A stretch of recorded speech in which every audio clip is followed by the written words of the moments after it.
Siapa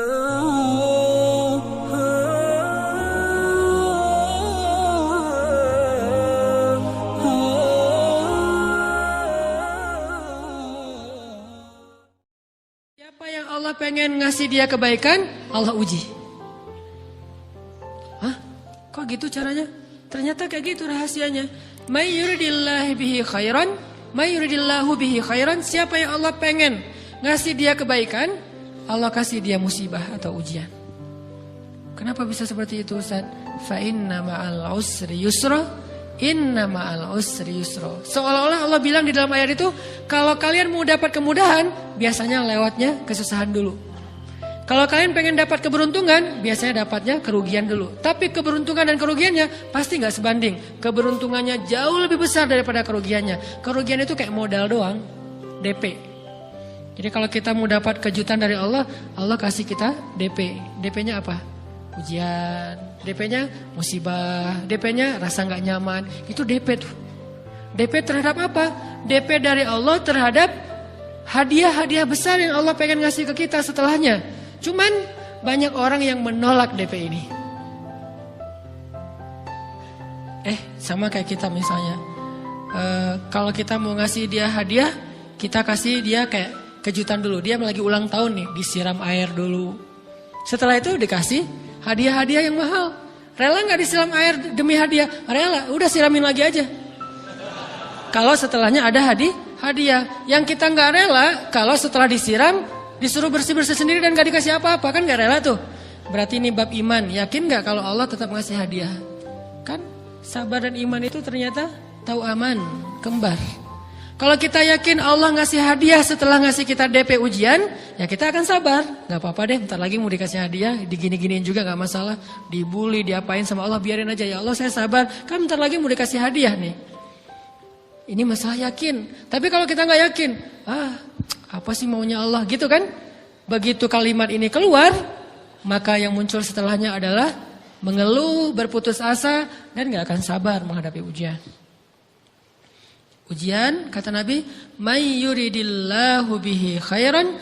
Siapa yang Allah pengen kasih hadiah, siapa yang Allah pengen kasih kejutan, siapa yang Allah pengen kasih pertolongan, siapa yang Allah pengen kasih kebaikan, yusib min, Allah akan uji dia dulu. Ini sunnatullah. Sehingga kalau kita lagi diuji, yang kita lihat jangan ujiannya, apa setelah itu. Gimana ngelihatnya Ustaz? Gak kelihatan. Dengan mata hati. Istafti qalbak, tanya kepada hatimu, kelihatan gak?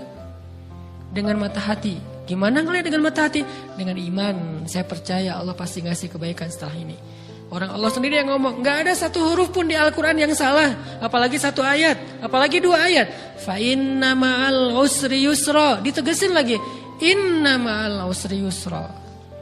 Tapi usr dulu, baru yusr. Dikasih kesusahan sedikit, dikasih kemudahan yang banyak.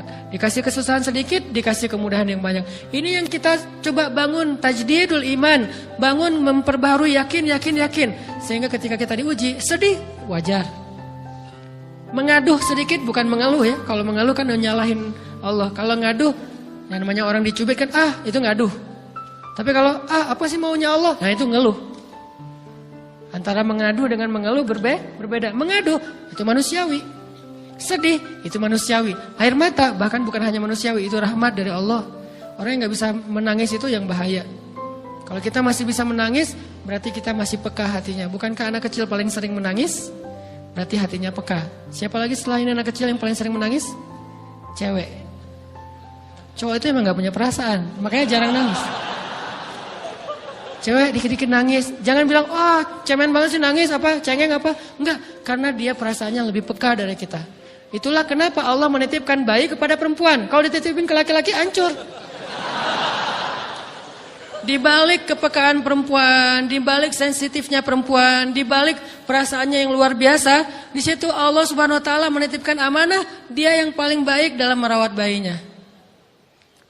Perempuan secara umum mungkin lebih banyak bicara daripada laki-laki ya. Walaupun ada orang yang perempuan pendiam banget, ada yang gak ngomong sama sekali, misalnya diem-diem aja, ada. Tapi secara umum perempuan lebih banyak berucap daripada laki-laki. Emangnya ini kekurangan? Bukan. Ini kelebihan. kalau dia berikan itu dalam hal yang tepat. Apa yang tepat? Mendidik anak. Justru karena perempuan banyak ngomong, lebih baik dalam mendidik anak daripada laki-laki. Laki-laki itu kurang mendidik, kurang mengedukasi kepada anak dengan usia tertentu karena dia jarang memahamkan. Salah hanya marah, salah hanya ditegur. Kalau ibunya jelasin, nah gini sebelum tidur ibunya yang ceritain banyak cerita. Saya sendiri ngalamin. Sering mana seorang ayah sama ibu interaksi sama anak dalam bentuk verbal. Sering ibu. Jadi menangis itu rahmat dari Allah. Gak apa-apa, nangis saja. Dan itu tidak disebut mengeluh. Kamu kok nangis? Kan orang Islam harus sabar. Emangnya nangis dengan sabar itu bertolak belakang? Sabar tetap sabar. Ya nangis jalan aja terus nangis. Nangis apa pakai nangisnya nggak cuma nangis doang, emotikonnya juga nangis, berderai-derai gitu. Sampai air matanya menggenang gitu kan ya. Boleh lah. Ditambah lagi dengan visual menangisnya, posting bahwa dia lagi tertusuk duri dengan postingan kaktus atau apalah. Dia pengen share ke semua orang bahwa saya sedang sedih. Sehingga nanti ketika ada orang yang menghibur dia dengan sedikit kata-kata yang sabar ya segala macam, wah makin berderai-derai. Itu belum jadi. Kecuali dia keluarkan kata-kata mengeluh, baru dia disebut orang yang banyak mengeluh, berputus asa. Kalau mengaduh wajar. Walaupun ada nabi udah diuji berat gak mau mengaduh, apalagi ngeluh. Zakaria digergaji mengadu aja enggak. Kenapa? Karena kata malaikat kalau kamu mengaduh sedikit aja, maka Allah Subhanahu wa taala akan menghancurkan kaum ini. Dia kasihan kepada kaumnya, enggak mau mengaduh. Satu-satunya orang yang kita tidak boleh mengaduh hanya orang tua. Atau itu mengeluh kalau untuk orang tua. Kalau yang lain enggak disebut mengeluh. Kalau ke teman, malas enggak apa-apa. Jangan sering-sering tapi. Apaan sih? Ke teman boleh. Tapi ke orang tua, saja itu bukan lagi mengadu, itu sudah mengeluh. Khusus untuk orang tua. Kalau di antara manusia. Kalau kepada Allah dan Rasul, pastinya lebih dari itu. Ketika kita diam saja, tidak langsung beranjak sami'na wa ata'na labbaik ya rabbi wa sa'daik, enggak memenuhi panggilan Allah, itu sudah disebut bagian dari kufur ingkar. Tapi minimal kita mungkin masih mengaduh, kita masih menangis, kita masih lelah, kita masih merasa lemah. Setidaknya kita tidak mengeluh. Kenapa? Kita percaya Allah kalau mau ngasih hadiah kepada hambanya, DP-nya itu ujian. Dan yakinlah hadiahnya minimal 10 kali lipat lebih baik daripada ujian itu. Minimal, karena gak ada amal soleh yang dibalas di bawah 10 kali lipat tuh gak ada. Amal soleh, amal ya bukan niat. Amal yang udah kita kerjakan minimal dibalas 10 kali lipat. Minimal, maksimalnya bighairi hisab, tanpa batas. Bighairi hisab, tanpa batas. Ada yang 700 kali lipat kayak sedekah. Tapi tetap aja ayat sedekah di akhirnya ujung-ujungnya apa? Bighairi hisab juga kan? Berarti sedekah itu minimal dibalas 700 kali lipat. Minimal. Kalau kita yakin. Selalu syaratnya kalau kita yakin. Dan saya ngebuktiin itu banget.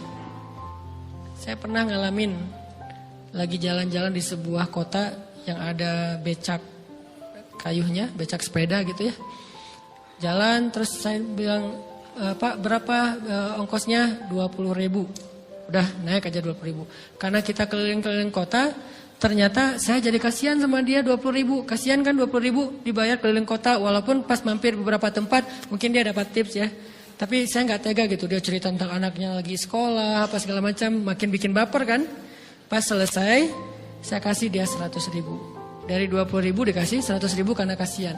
Dan saya yakin, nggak mungkin sedekah itu sia-sia. Kan Nabi bersumpah kan, demi zat yang jiwaku di dalam genggamannya, tidak berkurang harta karena sedekah. Demi Allah, kata Nabi. Nggak berkurang harta karena sedekah. Berkurang harta karena belanja? Ya. Berkurang harta karena pacaran? Banget. Modal banget kan? Apalagi buat cowok. Tapi berkurang harta karena sedekah? Gak mungkin kata Nabi. Demi Allah gak berkurang harta karena sedekah. Berkurang harta karena istri? Enggak. Karena memberi kepada istri itu pahalanya lebih gede daripada sedekah. Makanya ngemodalin pacaran setelah nikah itu tumbuh berkah. Modal pacaran sebelum nikah itu apes. Jadi kalau pengen modal nih, ngemodalin cewek, traktir, ngapa-ngapain, bayarin, jangan sebelum nikah. Sebelum nikah jadi orang pelit aja, nggak apa-apa. Tapi setelah nikah, jor-joran ngasih, apalagi yang, bayarin semuanya. Kenapa? Pahalanya lebih gede daripada sedekah.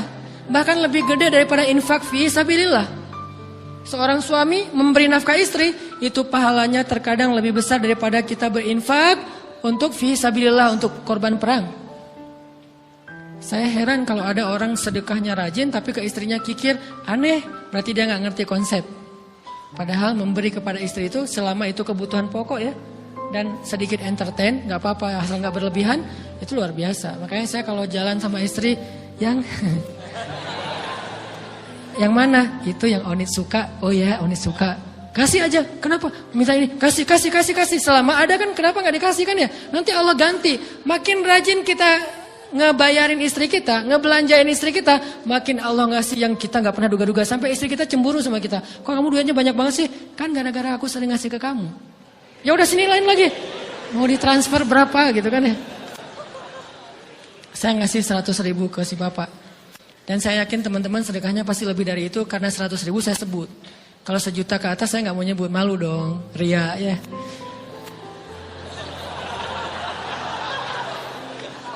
Sebenarnya nggak pernah sih. 100.000 deh, karena kan kecil, saya kasih 100.000. Ternyata begitu saya kasih 100.000, dia doa. Nah ini nih, pentingnya sedekah ke orang yang membutuhkan tapi nggak minta-minta, dia tulus. Dia langsung doa, ya Allah Pak, mudah-mudahan rezekinya lancar, berkah, bertambah, dan segala macam, bahagia keluarganya. Doa-doa ini semuanya dikabulkan dalam hitungan hari. Pertama, bertambah bahagia rumah tangganya, dapat kecupan dari istri. Dia nganggap suami saya cowok banget sih. Mulai 1 nih. 2, demi Allah, selang 15 jam kalau nggak salah, karena waktu itu malam, besok paginya ada orang yang ngejar-ngejar saya pengen ngasih hadiah. Ustadz, saya pengen ketemu Ustadz. Maaf, saya nggak bisa ketemu sekarang, lagi rush, lagi tight schedule, gitu-gitulah, sok-sok gaya nggak jelas.